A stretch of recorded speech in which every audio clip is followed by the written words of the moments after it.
విద్వత్ గోష్ఠీపురవాసాయ విత్తువక్కోడు వల్లీ సమేతాయ అభయప్రదాయ నమః.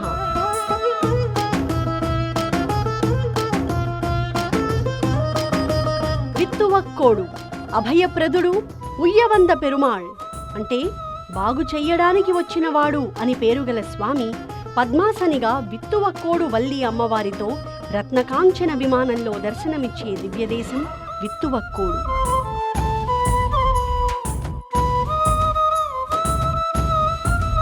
పరమ వైష్ణవాగ్రేసరుడైన అంబరీష మహారాజు తన తర్వాత రాజ్యపాలన చేయగలిగే సత్సంతానం కోసం ఇక్కడి అడవులకు వచ్చి తీవ్రమైన తపస్సు చేశాడు. ఇతన్ని పరీక్షించడానికి రుద్ర ఇంద్రాదులు వచ్చినా నిశ్చల భక్తితో నిలిచాడు. సంతృప్తి చెందిన శ్రీయపతి రాజు కోరిక మేరకు 4 వ్యూహరూపాలను దర్శింపజేశాడు. అలానే అర్చామూర్తిగా ఉండిపోయాడు. రాజుకి ఒక పుత్రిక 2 పుత్రులను ప్రసాదించి తరింపజేశాడు.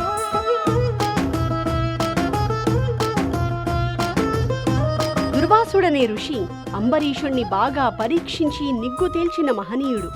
అంబరీషుడి సంతాన ప్రాప్తిని విని పలకరించడానికి పరమశివుడితో పాటు వచ్చాడట.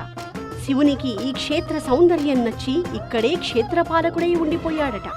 వ్యూహమూర్తులను దర్శించిన దుర్వాసుడు రాజుతో పాటు జనుల జీవితాలలో దీపాలు వెలిగించావని స్తుతించాడట. ఇక్కడ నేతి దీపాలు వెలిగించి తులసి అర్చన చేయిస్తే వివాహం సత్సంతానం ప్రాప్తి కలుగుతాయని ఆశీర్వదించాడట కూడా.